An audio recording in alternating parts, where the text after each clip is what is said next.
Assalamualaikum warahmatullahi wabarakatuh. Perkenalkan, nama saya Rindiantika. Saya merupakan salah satu anggota dari kelompok saya. Di sini saya akan menjelaskan sedikit deskripsi mengenai pinjam meminjam atau Aria. Kenapa disebut dengan Aria? Aria ini berawal dari bahasa Arab yang memiliki arti adalah pinjaman tanpa bunga. Dan Aria juga memiliki istilah, yaitu meminjamkan atau memberikan sesuatu yang bermanfaat kepada orang lain dengan tidak merusak zatnya agar dapat dikembalikan sesuai dengan waktu yang telah ditentukan bersama atau disepakati bersama. Seperti itu, seperti ada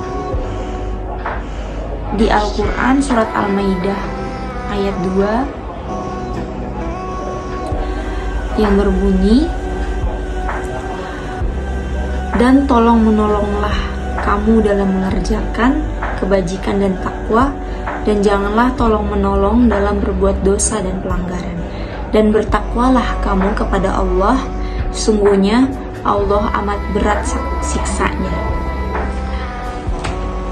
Kemudian untuk lebih lanjutnya dan lebih dalamnya mengenai hukum dari pinjam meminjam ini.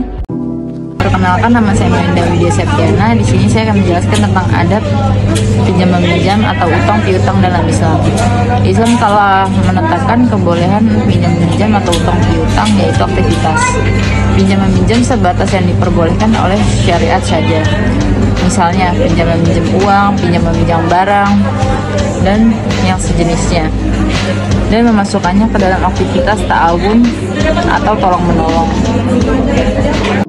Saya Chelsea Septiani, saya akan melanjutkan materi tentang adab pinjam meminjam dan utang piutang dalam Islam.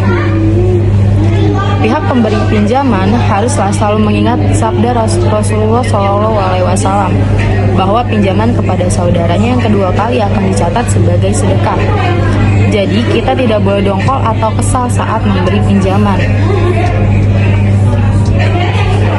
Dan pihak pemberi pinjaman harus selalu mengingat sabda Rasulullah SAW bahwa barang siapa yang membantu kesulitan saudaranya di dunia, maka Allah Subhanahu wa Ta'ala akan membantu kesulitannya di akhirat. Adapun pihak peminjam hendaknya berusaha untuk mengembalikan pinjaman tepat waktu sesuai janji. Bisa dengan cara satu kali pengembalian langsung lunas dan selesai, atau bisa dengan cara diangsur. Yang penting pinjaman lunas dan selesai tepat waktu. Perkenalkan, nama saya Sabrina Syarif. Saya akan menjelaskan tentang hukum jual beli. Wa ta'awanu 'alal birri wa taqwa wa la ta'awanu 'alal ismi wal udwani wattaqullaha innallaha syadidul iqab. Dan tolong menolonglah kamu dalam mengerjakan kebajikan dan takwa, dan janganlah tolong menolong dalam berbuat dosa dan permusuhan. Bertakwalah kepada Allah, sesungguhnya Allah ada sebaik-baiknya untuk bertakwa. Kemudian hukum pinjam meminjam bisa menjadi wajib apabila seseorang yang meminjam itu sangat membutuhkan. Contohnya seperti meminjam pisau apabila seseorang mendekati mati atau untuk menutup auratnya. Namun hukum pinjam meminjam bisa menjadi haram ketika seseorang itu menggunakan pisau tersebut untuk membunuh. Saya Sifulati akan melanjutkan pembahasan ini. Rukun pinjam meminjam dikutip dari buku Fikih Madrasah Tasawiyah karya Zainal Mutakin dan Dr. Andes Amir Abayan terbagi menjadi 4 macam. Semua rukunnya itu memiliki syarat dalam peminjam-meminjam dalam Islam. Orang yang meminjamkan disyaratkan berhak berbuat kebaikan tanpa ada yang menghalangi. Orang yang dipaksa atau anak kecil tidak sah meminjamkan. Barang yang dipinjam itu diri atau menjadi tanggung jawab orang yang meminjamkan. Orang yang meminjam disyaratkan untuk berhak menerima kebaikan. Oleh karena itu, orang tua atau anak kecil tidak sah untuk meminjam. Hak mengambil manfaat dari barang yang dipinjam. Barang yang dipinjam disyaratkan ada manfaatnya. Barangnya wajib bersifat kekal. tidak habis setelah diambil manfaatnya. Oleh karena itu, makanan yang habis tidak sah bila dipinjamkan. Akad pinjam-meminjam. Kegiatan pinjam-meminjam berakhir bila barang yang dipinjam telah habis manfaatnya, sehingga barang tersebut harus dikembalikan kepada pemiliknya. Setelah itu, kegiatan itu bisa berakhir apabila salah satu dari keduanya meninggal atau gila, atau karena pemiliknya meminta barang sewaktu-waktu, sebab kegiatan ini bersifat tidak tetap.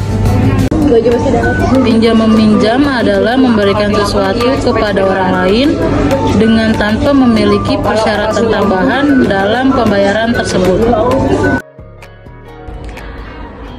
Oke guys, untuk penjelasan mengenai pinjam meminjam ini pada mata kuliah hukum Islam, disimpulkan pinjam meminjam ini adalah suatu hal yang bermanfaat buat orang lain yang membutuhkan, akan tetapi tidak lupa untuk tidak merusak zatnya atau bentuknya atau apapun semacamnya, dan agar dapat bisa dikembalikan sesuai dengan waktu yang disepakati atau ditentukan bersama. Dan juga hukumnya pinjam meminjam itu adalah mubah atau boleh. Mungkin cukup sekian penjelasan dari rekan-rekan saya dan kesimpulan dari saya akhiri untuk tugas mata kuliah hukum Islam ini.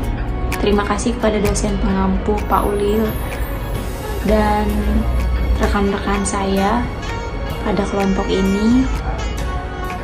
Saya ucapkan wassalamualaikum warahmatullahi wabarakatuh.